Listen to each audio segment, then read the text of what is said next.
Pedri is on his own level.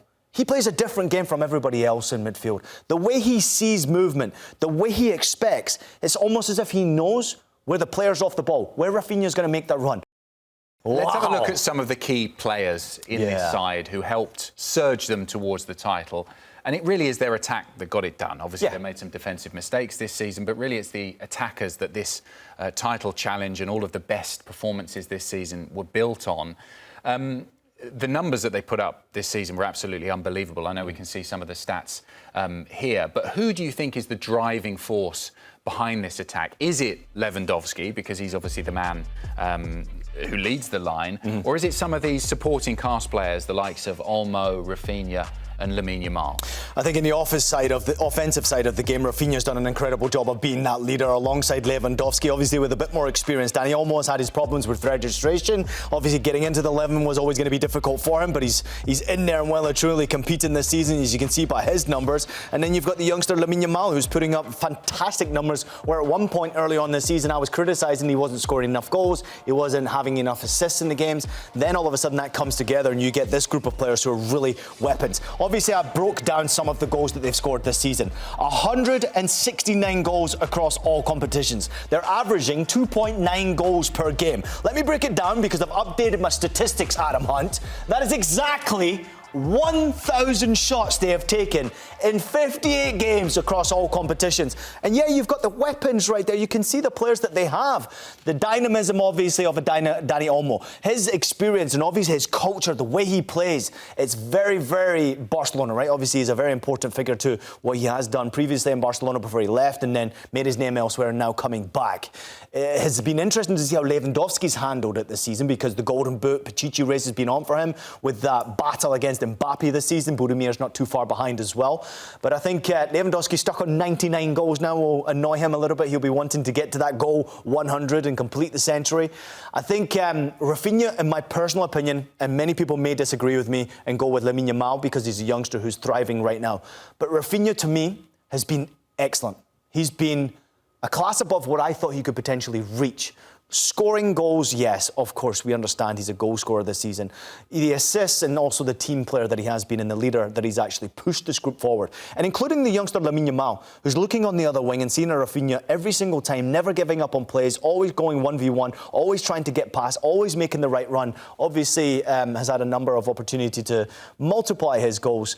But to me, Raphinha's been the real standout performer. However, in the last couple of months, Lamine Yamal's goals, the stats have improved and got better and better. And right now, if you look at world football, as far as quality, he might be the best player in the world right now. There are other players that had to settle for substitute appearances, parts of the, I suppose, supporting cast. But Ferran Torres was someone who, particularly latter stages of the season, was able to step in when there were injuries and contribute some really important goals. Yeah, Ferran Torres, obviously Fermin Lopez, another one who stepped up there and obviously got an important goal against Espanyol to seal it up. I think Torres, in particular, with Lewandowski's injury, a lot of people didn't expect to see if he could be that guy to really step up. He got double figures in goals this season. It's the first time he's ever done that domestically in a season in his career. So the potential's clearly there. Is it going to be long-term his position?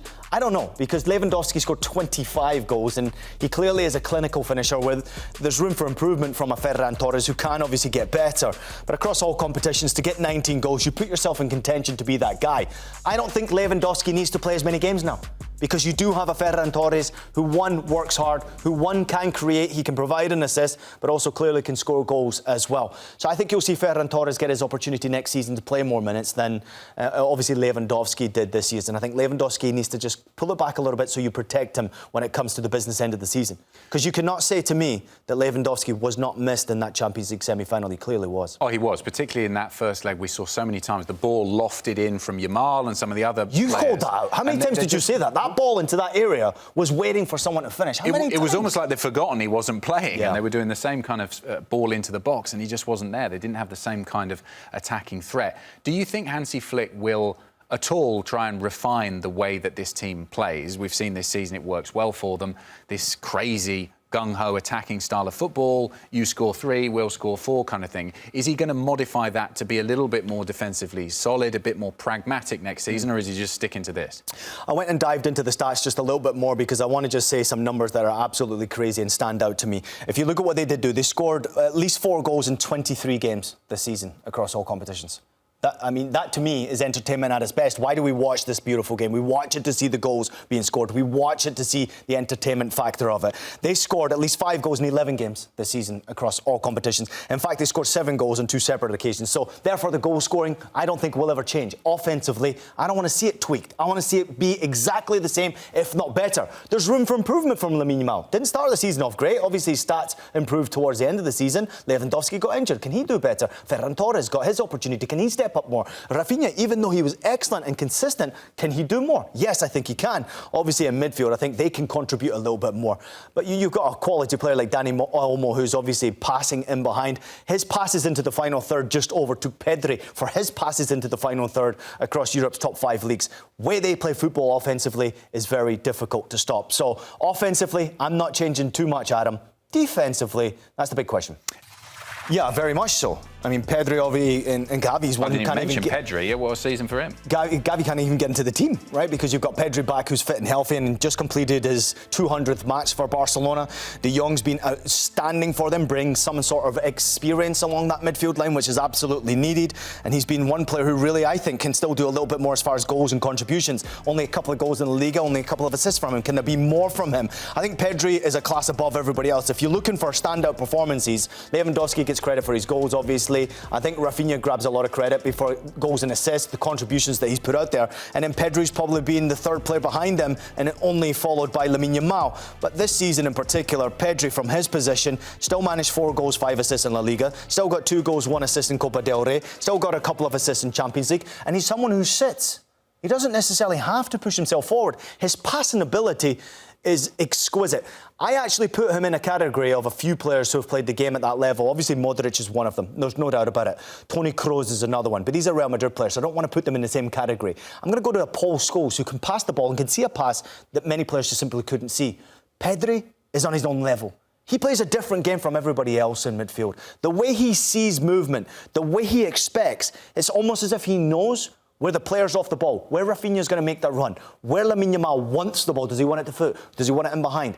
Where Lewandowski wants the ball, exactly where that pass should come. Exquisite player, world-class player. There's not many like him out there in the world football. I mentioned some of the defenders there, and I think that's the element of this team that I think Hansi Flick will want to improve and refine. There have been times when they have been caught out this season, hasn't he? Because of some of these players who haven't always been able to step up. And you know, necessarily the way that they play football, the fact that they want to score more goals than the opponents, that sometimes leaves this defence at risk of teams catching them on the break. But I think this will be where he perhaps wants to, you know, he's going to strengthen perhaps in defence, but also look at how can he work with some of these players in the off-season to make them just a little bit more solid. Yeah, I mean, we're all waiting and expecting that to happen. We're not hearing it from Hansi Flick. It's almost as if he's calm, cool and collective about playing this extremely high line that we all believe is vulnerable. The fact that they're scoring so many goals, of course, is fantastic. But yes, of course, they were exposed by Inter Milan. I mean, Inter don't score a lot of goals. They scored 7 against them because their game plan absolutely worked. But there's been a number of players who have been out injured. Obviously, Koundé has been out injured, and this guy Balde has been out injured. There's been 2 or 3 players who have really stepped up, obviously, in the centre-back position, who I think have done a really good job. Obviously, most recently, it's been Christian who's come back, and Araujo has come back into it from injury as well. Gobarsi has been excellent. I just think there's room for improvement across the board. They've conceded far too many goals. Far too many big games where they've conceded 2 or 3 goals and they've had to fight to score 4 or 5 goals to win games. That can't happen.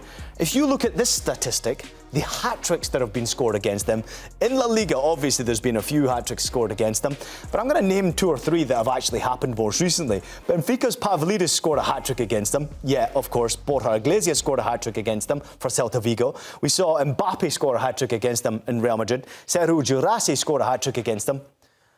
And I think in 3 of them, they won the game, right? So at the end of the day, obviously Barcelona went through against Borussia Dortmund as well. So they find ways to win. And defensively, it doesn't seem to me like that's the biggest problem. However, tactically, if it's me, we're talking about, I ain't no Hansi Flick. If it's me, I'd like to see a little bit more pace along that centre-back position. Christensen doesn't necessarily have that pace. Araujo absolutely has the pace. If he's fit and he's healthy, is he the guy? I don't know. I'd like to see a little bit more pace in one of those positions that can maybe help rescue them from a goal or 2 that they've conceded this season by that extremely high line. Let's just quickly talk about the goalkeeper, Wojciech Szczęsny. I know we spoke about him on the show, didn't we, when he was signed? We thought, well, this is a bit of a weird one from Hansi Flick. Why has he gone for him? I mean, he was essentially retired.